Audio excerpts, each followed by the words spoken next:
If I test your blood today, would your vitamin D level be protecting you or put you in danger? Today, I'll reveal the best time to test the level that powers your bones, muscles, and immunity, and the one number from a new study that slashed diabetes risk by 76%, plus the danger zone you never want to hit. This isn't just about bones. Vitamin D impacts your muscles, your immunity, and even your blood sugar.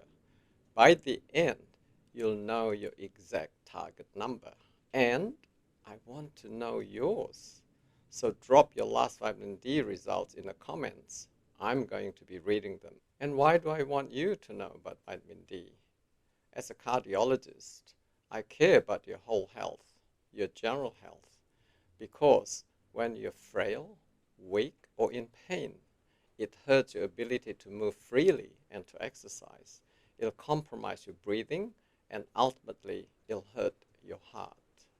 Coming up, I'll tell you the minimum level you need before winter to avoid the crash. For vitamin D level of at least 50 nanomol per liter before winter, or 20 nanogram per mil if you live in the United States. If you're over 65 or have osteoporosis or chronic illness, aim for healthy level of 75 to 125 nanomol per liter.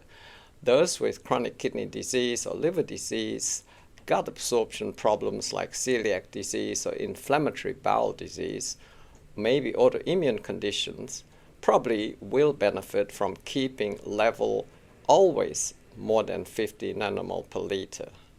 Are you in the high-risk group I just listed? Let me know below. Vitamin D has 4 big jobs in your body, and each of these matters. The first one is bones and teeth health. Vitamin D helps your gut to absorb calcium and phosphate. Without vitamin D, bones and teeth weaken. The second is muscles and balance. Vitamin D makes muscle strong, and low vitamin D makes muscles weak. And this would reduce balance and increase risk of falls, especially critical if you are older. The third is regarding immunity. Vitamin D is like your immune system's coach. It trains your cells to release natural virus fighters, the peptides called defensins and cathelicidin. They are your body's own built-in antibiotics.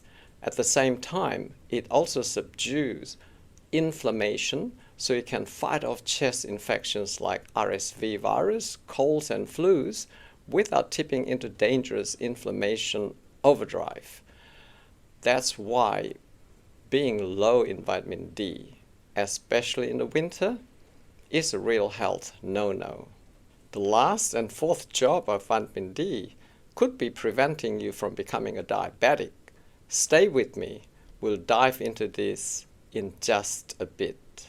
For your muscles and bones, the best thing to pair with vitamin D levels? You got it, strength training. We'll talk about this in another episode. But now I'll show you exactly what foods give you the calcium to match your vitamin D. Since vitamin D's most famous job is to help you absorb calcium, you need to make sure you're getting enough calcium in your diet. And my go-to list? Dark leafy greens like kale, bok choy, collard greens, amaranth leaves. I love them. Tofu, edamame, and other soy products. Some sesame seeds, tahini, almonds, almond butter, and also some small fish with soft bones like sardines, anchovies, salmon, and then fortified plant-based drinks. Note that I didn't mention milk here, and that's deliberate. I don't see milk as a drink for us adults. I've actually devoted a whole chapter to this topic in my upcoming book, Wisdom from Two Worlds, and I'll be posting a dedicated episode soon. The truth about milk may not be what you think. So, What's a healthy vitamin D level? If you're under 50 nanomol per liter, or if you are under 20 nanogram per mil when you live in the United States, you are in the inadequate zone. Level of 50 nanomol per liter or above are generally fine for bone health if you are otherwise healthy. But for those at high risk, like 65 plus, those with osteoporosis, chronic illnesses, I like them to be in the range of 75 or up to around 125 nanomol per liter or 50 nanogram per mil if you live in the States. For those with prediabetes or blood sugar issues, you may want to aim even higher. I'll explain why next. So how about too much vitamin D? Above 375 nanomol per liter or 150 nanogram per mil risks hypercalcemia or high blood calcium that can cause nausea, confusion, kidney stones, even dangerous heart rhythm problems. Please note, too much vitamin D is always from inappropriate vitamin D supplementation, never from too much sun exposure.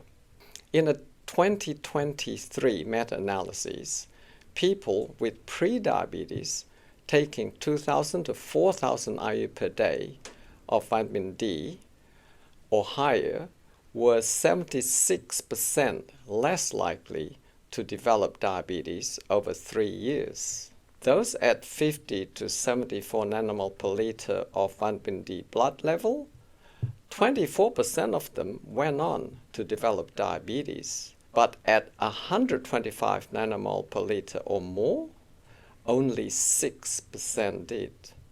That is an 18% absolute risk reduction by having a higher vitamin D level.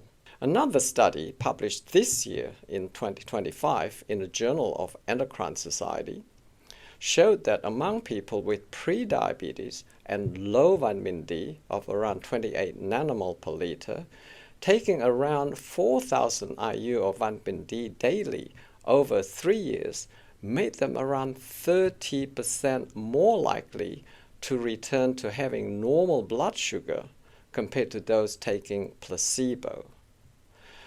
But why does this happen? It is because vitamin D's powerful anti-inflammatory effects, its role in improving muscle strength and function, boosting insulin sensitivity, and helping the pancreas release more insulin.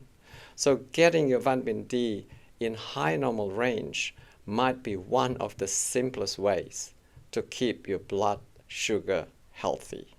Wrapping up, vitamin D powers your bones, muscles, immunity, and is good for your blood sugar. Drop your latest vitamin D level in the comments, please. I love seeing how we are tracking as a community. So, if you want no hype, just evidence-based health tips you can use, tips that change your life without wasting money or risking side effects, you can hit subscribe now. I'm Dr. Kiat. Let's go heart to heart.